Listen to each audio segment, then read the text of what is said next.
Hey guys, it's Ellen Brock, freelance editor. Today I'm going to talk about how to write a strong opening hook for your novel. This video was requested by Maria Desiree, but several other people commented very similar questions to this, so I'm going to go over the different options and the different ways you can create a strong hook for your novel. Before I get into the details of the different ways you can hook readers, I just want to say that there is no particular rule about how to create a hook. The only goal here is to get the reader to keep reading. So anything that successfully gets people to want to continue reading your book will work as a hook. There's no particular rules. You don't have to do it any particular way, and you will see a lot of variety in the types of hooks that writers use and how they pull the reader into the story.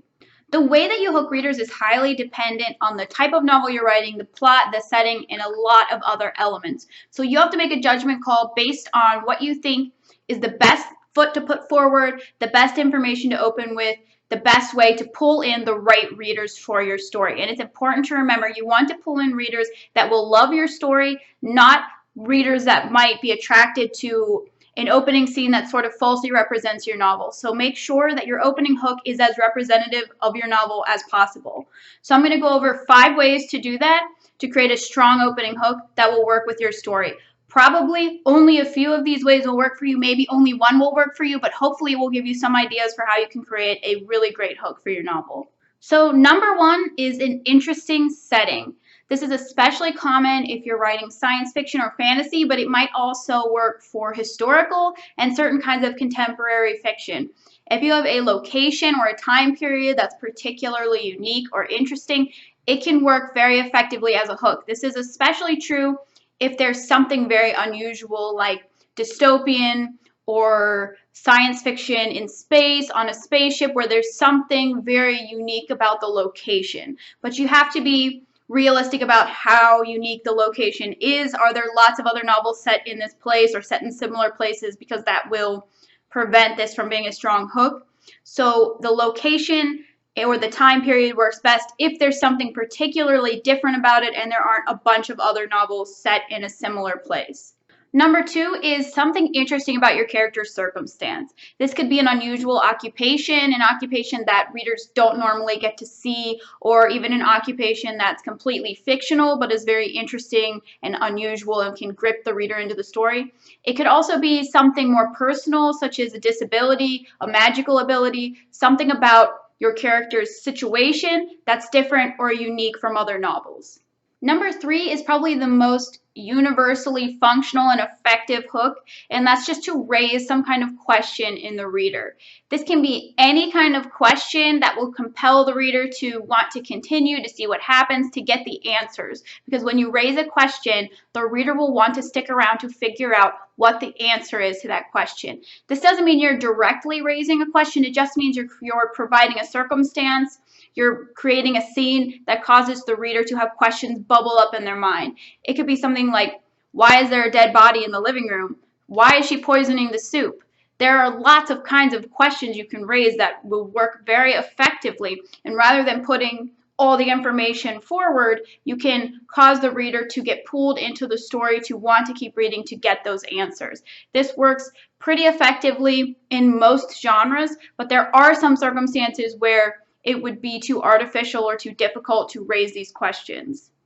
If none of the previous 3 hooks will work for your novel, there's nothing particularly interesting about the setting or the circumstances, and it's too difficult to raise a question in a logical or authentic way for your story, then you can move on to the 4th and 5th ways of creating a hook for your story. These work just as effectively, they just don't have the same kind of flashiness as the other 3 or the previous 3 types of hooks. Number 4 is to create a conflict that demonstrates what your character is trying to achieve. In other words, this is a conflict that shows your character in action, shows them trying to accomplish something that ties in with what that character's goal is for the story. So it doesn't necessarily have to be the main plot, because most likely your main goal does not start at the beginning of the novel, but it should be a goal that the character is pursuing at the beginning of the story prior to the introduction of the primary conflict. And this can be a goal that the character is taking action towards, and that can make the reader connect with this character, because when the reader sees this character taking action and being proactive, it can really help to pull the reader into the story and to want to see, does it work, what they're trying to accomplish, do they achieve it, or do they fail? Number 5 is to show the character in a conflict that demonstrates their problem.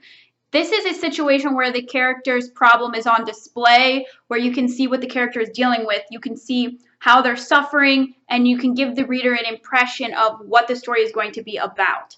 So rather than in number 4, where the character is trying to achieve their goal, this is more focused on the negative by demonstrating the problem, what's causing this character pain, what's causing this character to suffer, and it gives the reader the impression of what your character is going to have to deal with as the story moves forward. Most novels will use multiple aspects of these opening hooks. There are lots of stories that don't rely on just one of these options to pull the reader into the story. For example, the opening line of The Invisible Man is, "I am an invisible man." This hooks the reader both on the circumstances, this man is invisible, that gives you an impression of what this man is going to have to face. And it also raises questions, why is this man invisible? How did this happen? What does this even mean? So you can use multiple kinds of hooks to draw the reader into the story even more significantly. So to summarize, there are many different ways that you can create a hook for your novel. 5 of these ways are with the circumstance, with the setting, by raising an interesting question that causes the reader to want to continue, by showing the character in a conflict that focuses on what they want to accomplish, and by showing the character in a conflict that demonstrates their problem. There are, of course, many other ways that you could hook the reader, but these are probably the most common ways that you will see. So I really hope this video gave you a better idea of how you can create a strong opening hook for your novel. If you have any questions or any requests for videos, please post them in the comments below. Please subscribe and like and share this video. It really helps me out, and I will see you guys tomorrow.